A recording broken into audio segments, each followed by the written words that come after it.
Hawkins, 1987. A place you might recognize by name, yet no longer by shape.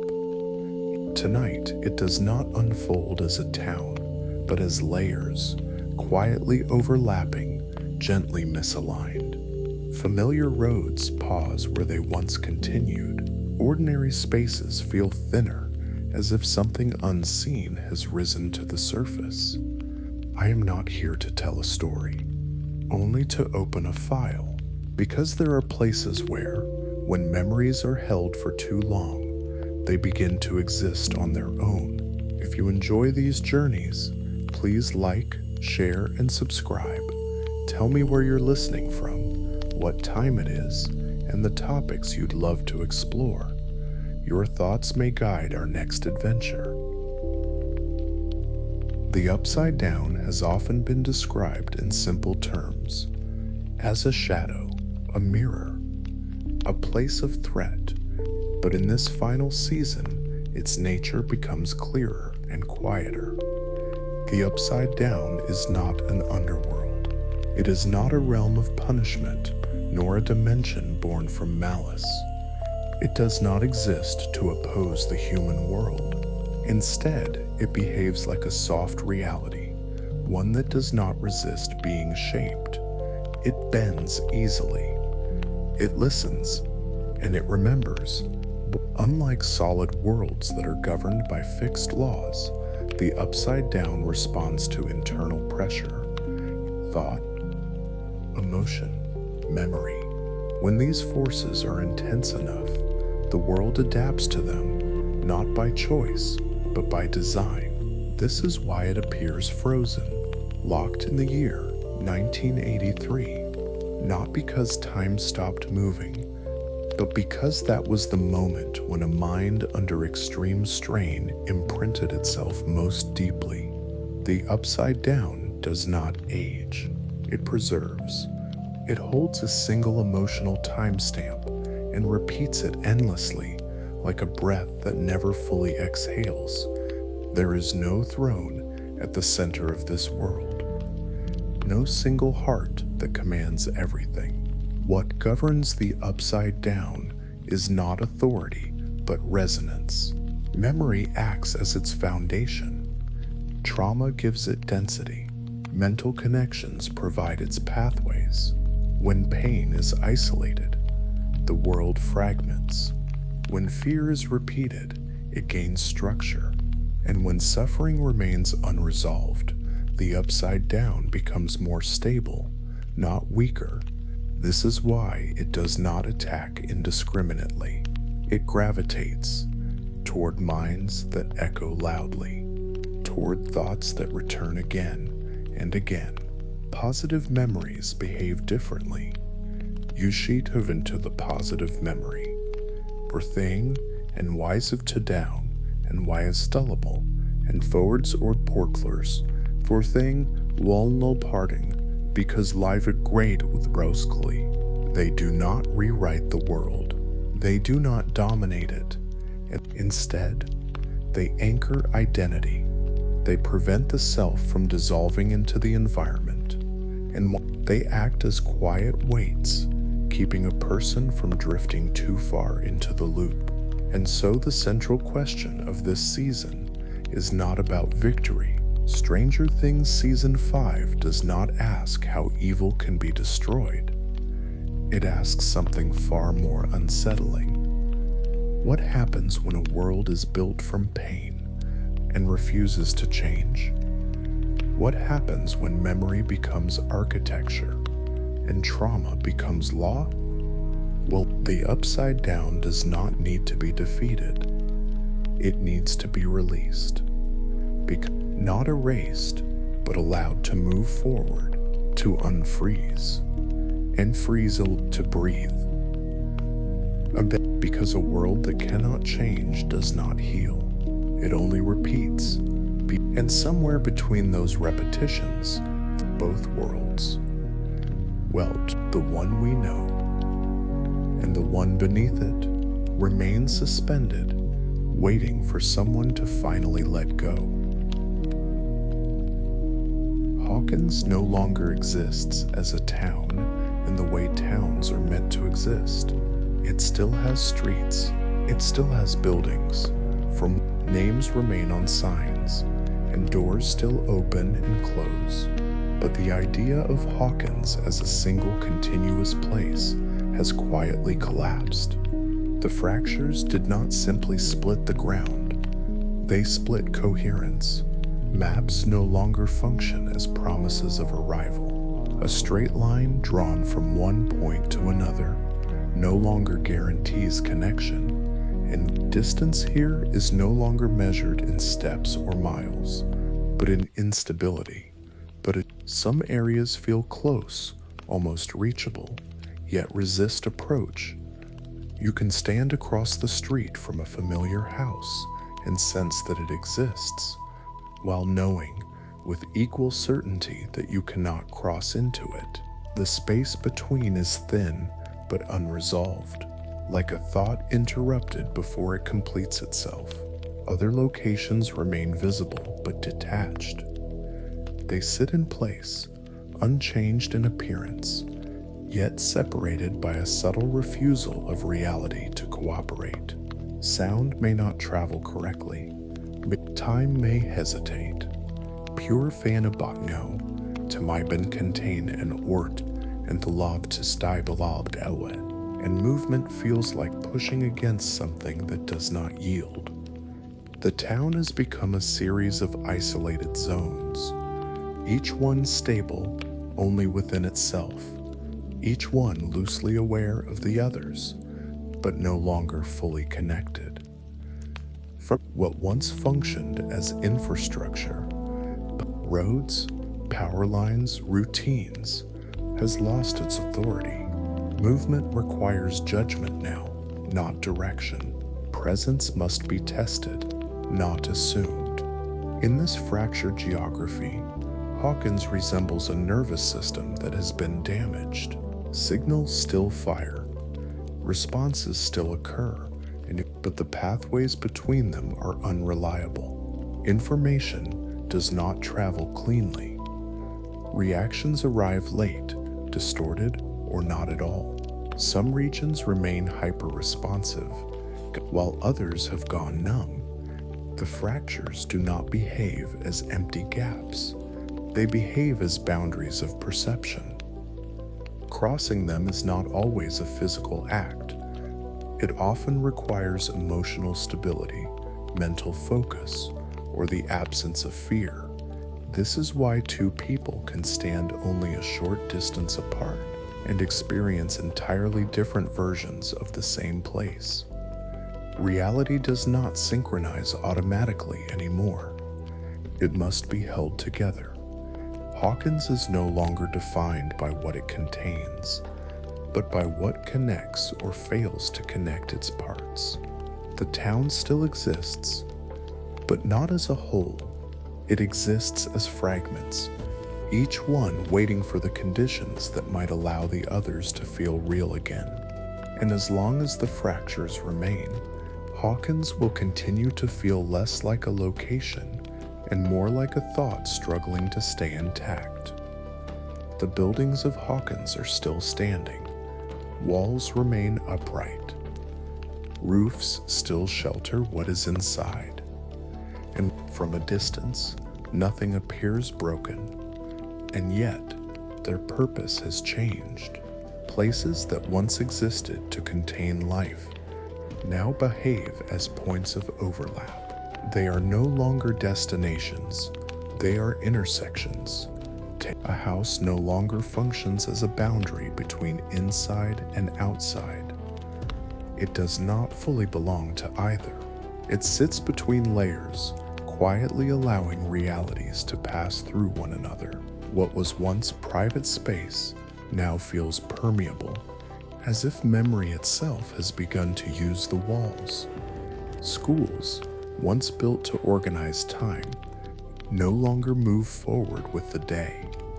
In some rooms, clocks remain still, not frozen by force, but by repetition, and moments replay themselves, subtly altered, as if the building is remembering something it cannot release.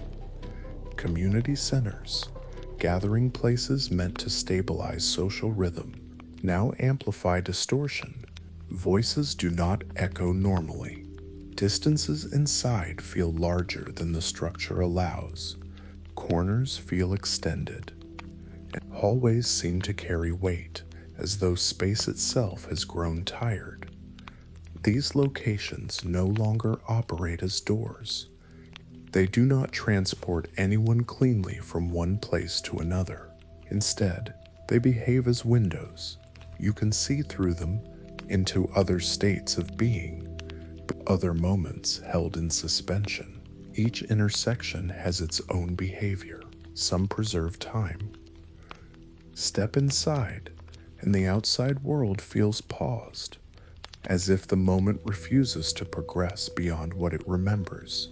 Others loop memory.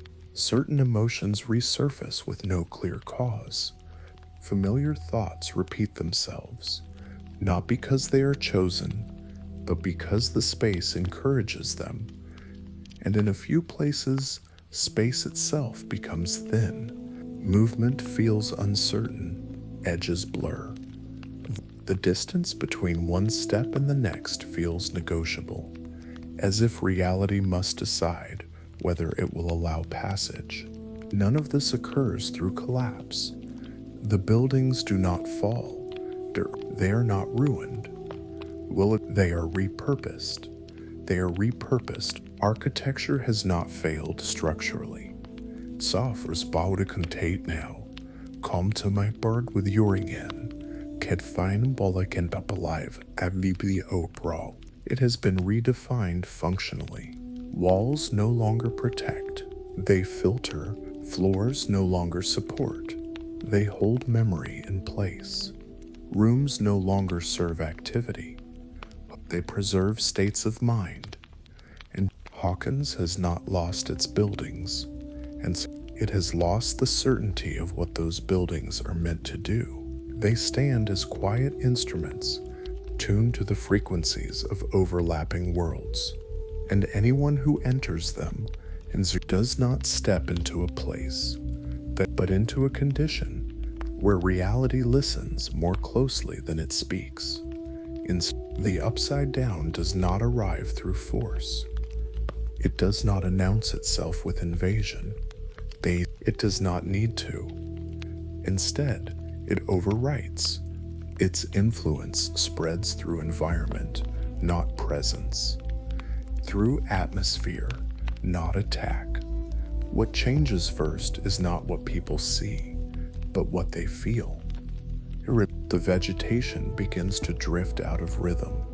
Plants appear where they should not thrive. Growth no longer follows season or cycle, but persists with a quiet indifference to time. Nothing looks aggressively wrong, only subtly misplaced.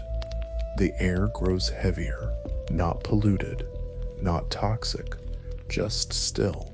Breathing feels slower, as if the space itself is reluctant to move. Sound travels less freely. Voices lose their sharpness. Silence lingers longer than expected. But light changes its behavior. That it does not dim completely, it dulls. Daylight loses contrast, as though it has forgotten when to brighten or fade. The natural signals that mark time. Morning clarity, evening warmth, become indistinct. This is not destruction, it is erosion of meaning. The original ecosystem does not vanish at once. It remains present, but slowly disengaged. And animals behave cautiously, or stop appearing altogether. Familiar patterns for birds at certain hours, dart, ed, and wind at certain times no longer repeat with reliability. What is being removed is not life, but memory. The environment begins to forget how it once functioned. In Suking Pistawada Dad, seasonal change becomes inconsistent. And autumn no longer gives way to winter cleanly. Summer lingers without vitality. Spring does not arrive with certainty. Hawkins starts to lose its rhythm. Daily routines feel strained. That sleep cycles become irregular. Time is experienced but not felt. The difference between inside and outside blurs. Blurred homes no longer feel sealed from the world, and the world no longer feels distant from the home. This is how the upside down spreads, not by replacing what exists, but by synchronizing it. And with debate these of Dapua as well, the town does not become hostile. It becomes neutral, emotionally flat, that but biologically undecided. Using Hawkins begins to resemble the upside down, not because it is conquered, but because it is aligned. Two environments, once distinct, start sharing the same tempo, the same stillness, the same refusal to move forward. For by the time the change is noticed, it has already settled in. Nothing dramatic marks the transition. No moment announces the loss. Only a growing sense that the town is no longer responding to the world that created it. And as the boundaries soften, the Hawkins does not disappear.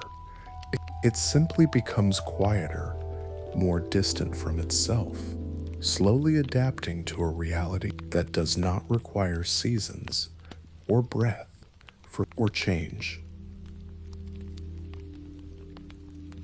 Will Byers is no longer defined by where he was taken. What matters now is where he stands. He is no longer the boy pulled into another world, no longer the point of entry, no longer the absence everyone learned to fear. In the quiet mechanics of Hawkins, his role has shifted. Will has become a point of synchronization. He exists at the intersection where Hawkins and the upside down remain aware of one another, not as a bridge that allows passage, but as a reference that keeps both sides aligned. That his ability is not aggressive. It does not impose force. It does not break, open, or command. Instead, it perceives. Will senses structure the way others sense temperature. He feels when space tightens or loosens, when distance behaves incorrectly, when rooms feel heavier than they should, or when silence carries more weight than sound.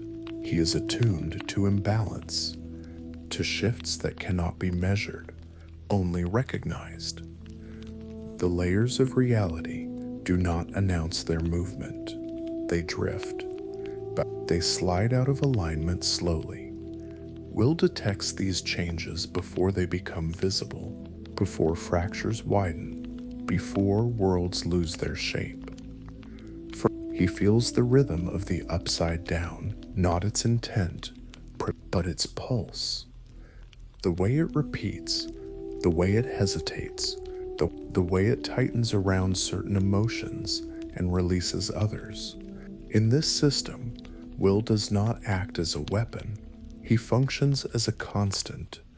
If the upside down is understood as a living structure, then Will is its reference point, the value against which deviation is measured. And when he is calm, when his sense of self remains intact, the system stabilizes. But the layers hold their distance. Reality maintains its geometry. But when will becomes unsettled, when fear, doubt, or unresolved memory disrupts his internal balance, the effect is immediate. Space responds, alignment weakens, edges blur, and the world does not punish him for instability. It mirrors it. This is the quiet danger of his role. Will does not need to do anything wrong for the system to begin distorting. He only needs to lose coherence within himself. And so his survival is no longer just physical, it is structural. His sense of identity, his ability to remain present, grounded, and whole, directly influences the integrity of the worlds around him. And where Habdatarati comes to where, will does not control the upside down, he does not command it. But the system listens to him more closely than to anyone else. Hence, because he was there at its moment of definition, because his mind was imprinted when the world first took shape, because some part of him still exists at the frequency that holds it together. As long as will remains himself, the world remembers what it is supposed to be, and if he does not, the structure does not collapse dramatically. It simply begins to lose its shape and quietly, patiently, patiently hit you, waiting for its anchor to either return or let go. They are no longer a party in the sense the word once meant. There are no turns now, no rule books to consult, no safety in imagining that everything can be contained within a game. What began as a way to make sense of the unknown has become something else entirely.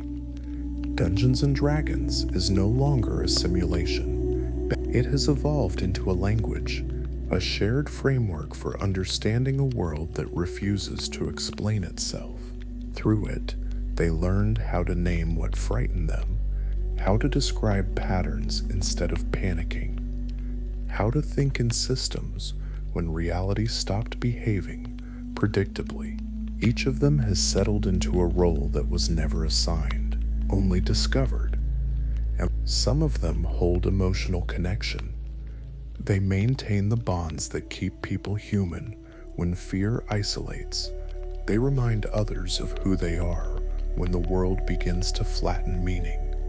Some observe, for they analyze, they watch for inconsistencies. They notice when the rules shift, when patterns break, when something no longer fits. They make the chaos readable. Others act. They respond quickly. They move when hesitation becomes dangerous. They turn understanding into motion, and motion into survival.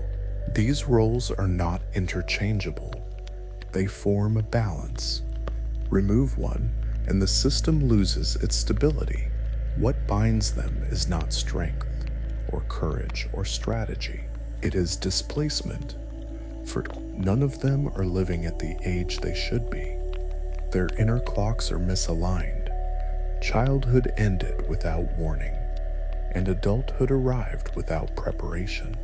Trauma forced comprehension before readiness, and it demanded decisions before there was time to grow into them.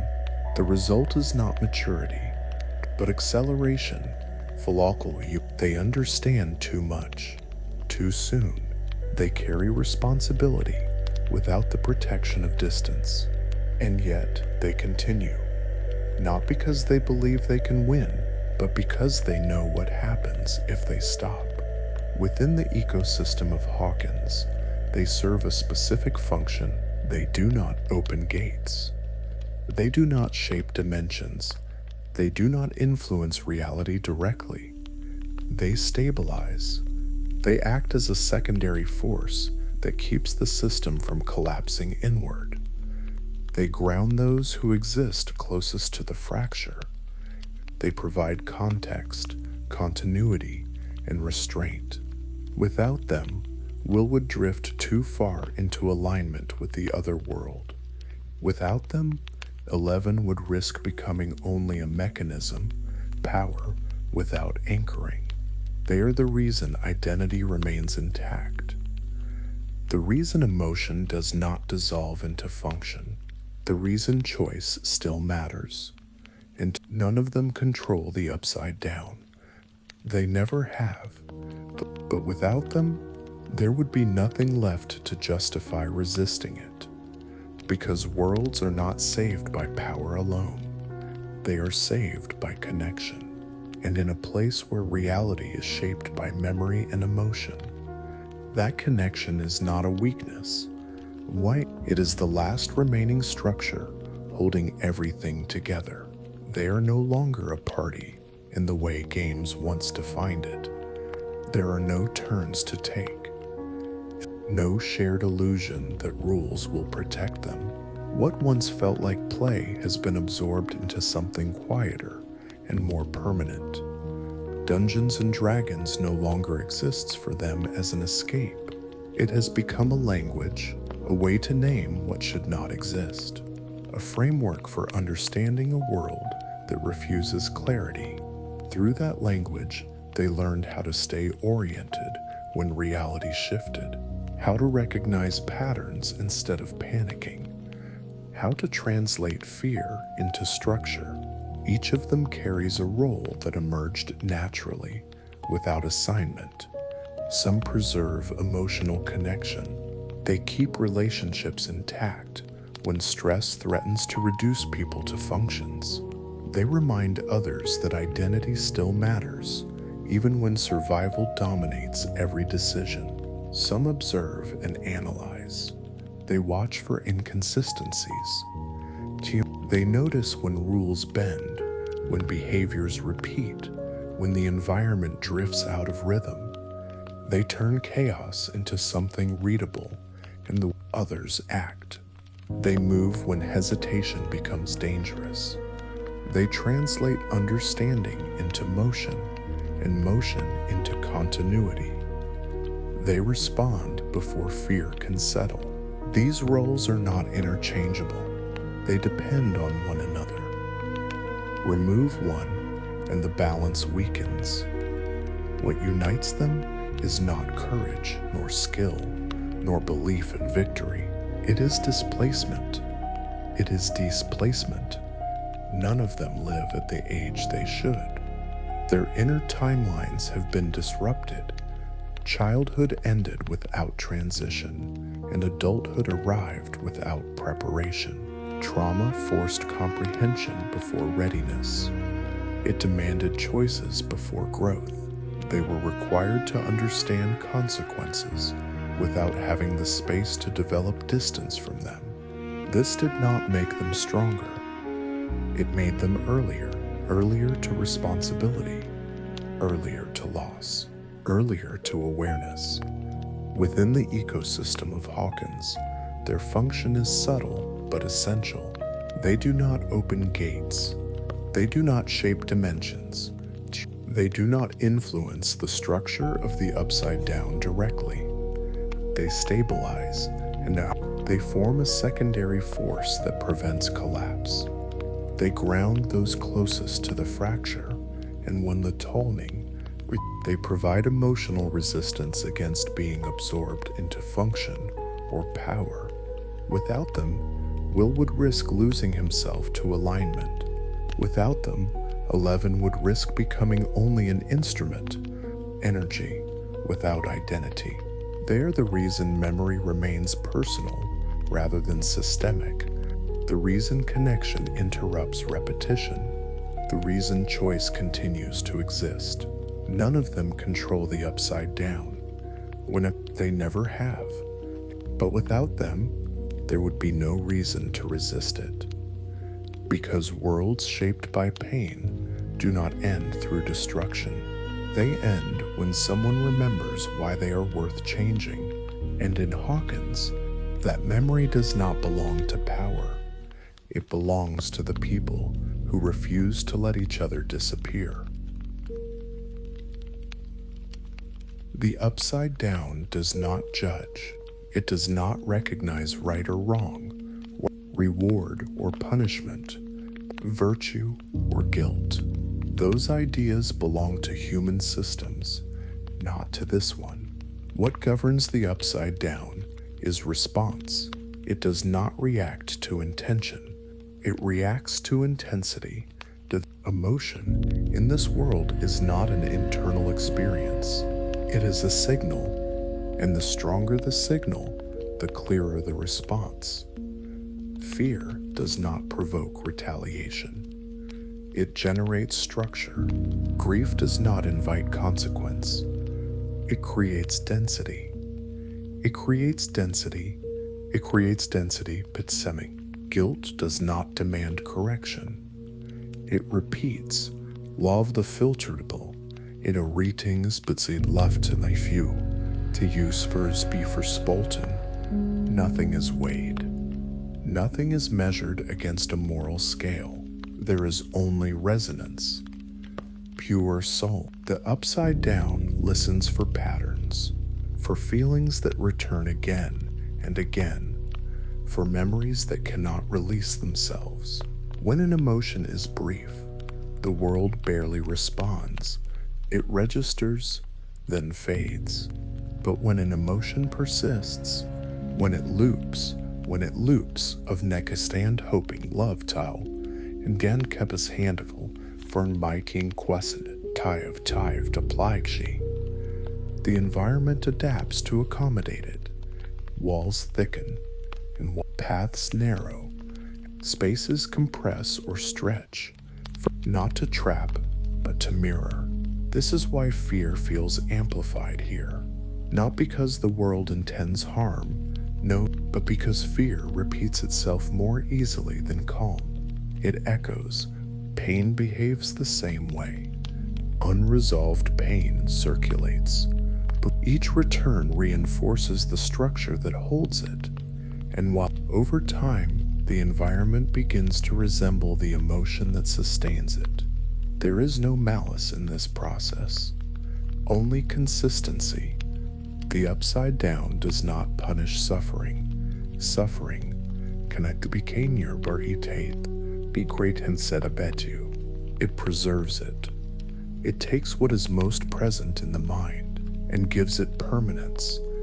This is also why negative emotions appear to feed the dominant forces within the system, not because they are evil, but because they are dense, and density stabilizes form. Forming fear, guilt, and grief provide repetition. Repetition creates rhythm, and rhythm allows the world to hold its shape. Positive emotions behave differently, and they are often fleeting. They do not loop as naturally. They do not seek reinforcement. And when they do persist, when memory anchors them, they do not reshape the environment. They stabilize the self. In this way, the upside down functions as a resonance chamber. It does not act. It reflects. There is no central will directing outcomes, no intention guiding consequence, but the pexinut of wold, only amplification. This is why attempting to fight the upside down through moral force fails. It does not recognize opposition. It only recognizes input, and only recognizes input. Anger strengthens it. Desperation clarifies it. Panic sharpens its response. The world does not respond to what should happen. It responds to what is felt most intensely and most often. Understanding this changes the nature of conflict. Victory does not come from domination. It comes from interruption, from breaking loops, from reducing repetition, from quieting the signal, because a system built on resonance does not need to be destroyed. It needs to be starved of the emotions that allow it to keep listening. In the upside down, memory does not remain contained within the mind. It leaves the individual. It enters the environment. And once it does, it begins to behave differently. Here, memory is not a recollection. It is material. It functions as data, information that can be stored, repeated, and accessed. At the same time, it becomes structural, the substance from which space, pattern, and persistence are formed. The world is not built from matter alone. In fiery aspire so piped, blivi quechop thouth with porbean, It is built from what is remembered most clearly and most often. Negative memories have a particular tendency. They loop. And they loop. Pain seeks confirmation. Fear revisits itself. Guilt returns to examine the same moment again and again, as if repetition might change the outcome. In the upside down, these loops do not remain internal. They externalize. A recurring memory creates a closed circuit. The more often it repeats, the more stable the circuit becomes. Over time, these loops begin to support larger structures and entities that do not think in terms of intention, but persistence. Dominant forces within the upside down are not fed by cruelty. They are sustained by recurrence. The more a memory returns, the more space it occupies. The more space it occupies, the more influence it gains. This is why negative memories appear to strengthen the world itself, and not because they are inherently destructive, but because they are dense. They weigh more. They settle more easily. They resist release. Positive memories behave differently. They do not seek repetition in the same way. They are often brief, quiet, easily overshadowed. But when they are held deliberately, when they are remembered with intention, they serve another function. They anchor. Positive memory does not rewrite the system. It does not dissolve the environment. Instead, it preserves the self within it. An anchored memory prevents dissolution. It keeps identity intact, and it reminds the individual that they exist separately from the structure surrounding them. Without this anchor, a person does not vanish immediately. They drift. Their sense of self thins, boundaries soften. Eventually, they become compatible with the environment, absorbed not by force, but by alignment. This is why survival in the upside down is not determined by strength. Power may allow movement. It may allow resistance, but it does not preserve identity.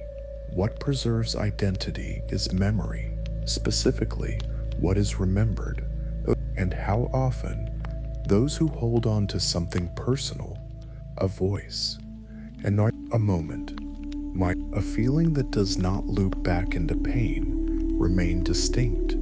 To those who cannot, slowly become part of the system they inhabit. The upside down does not erase people, it integrates them.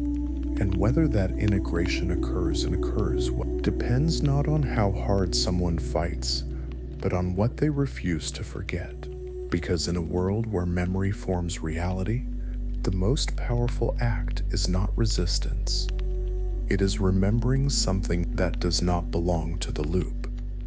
Time does not move in the upside down. It does not advance, and it does not reverse. It remains suspended, caught in a state of repetition. And what exists here is not a timeline, but a recording. Moments are not lived forward. They are replayed. Scenes return exactly as they were preserved, unchanged by consequence or passage. And dates do not shift. Clocks do not age, and the environment does not grow older. Because aging requires progression, and progression does not occur. Buildings remain fixed in their remembered state. Rooms hold the same arrangement. Objects do not decay through use. They persist as they were at the moment they were imprinted. This does not mean nothing happens. It means nothing concludes. What changes is not time, but activation. Emotions are triggered again. Memories are summoned back into presence. The same feelings resurface with the same intensity as if they were happening for the first time. Grief does not fade. Fear does not resolve. Relief does not settle. Each emotional response is new to the person experiencing it, but not new to the world that contains it. This is why the upside down feels endless. Not because it stretches infinitely forward, but because it never reaches an endpoint. There is no natural closure here. No moment where the system decides it is finished. Resolution requires change, and change requires time. Without time, there can be no conclusion, only continuation. The loop persists until it is interrupted, not by destruction, but by disengagement. And the world does not need to be erased, and the member to put, right? It does not need to be defeated. It needs to be unfed. As long as memories continue to replay, as long as emotions continue to loop without release, the system remains active.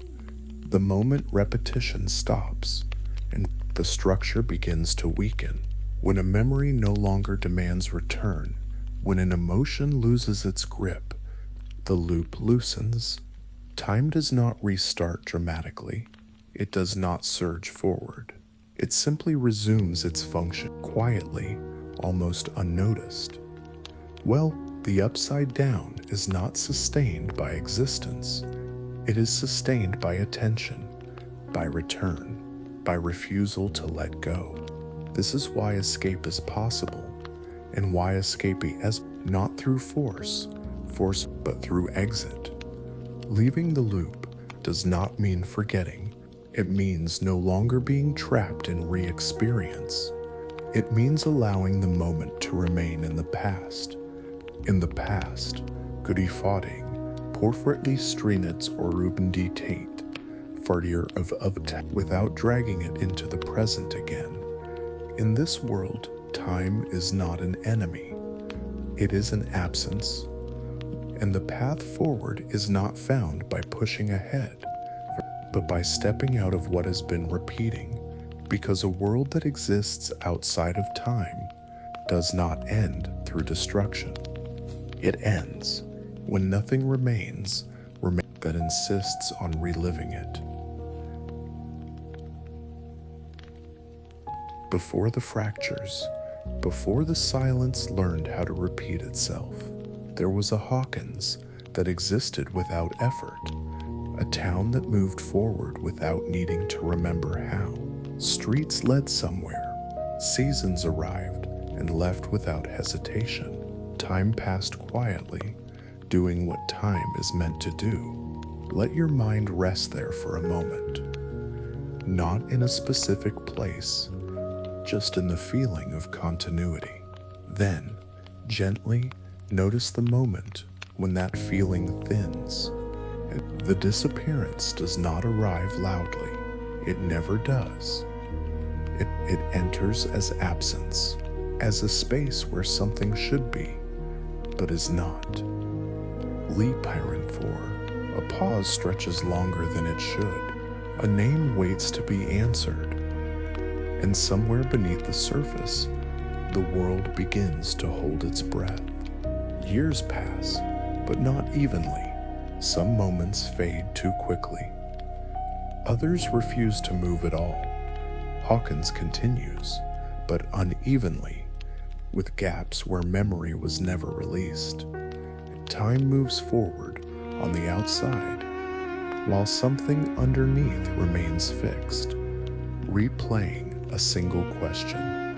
You may feel it now, and that sense of standing between what was and what never finished happening. Memories return without invitation, not as stories, but as sensations, but as the weight of waiting, the tension of not knowing, the quiet exhaustion of carrying something unresolved for too long. In this space, the world does not demand answers. In this, it simply reflects what is held.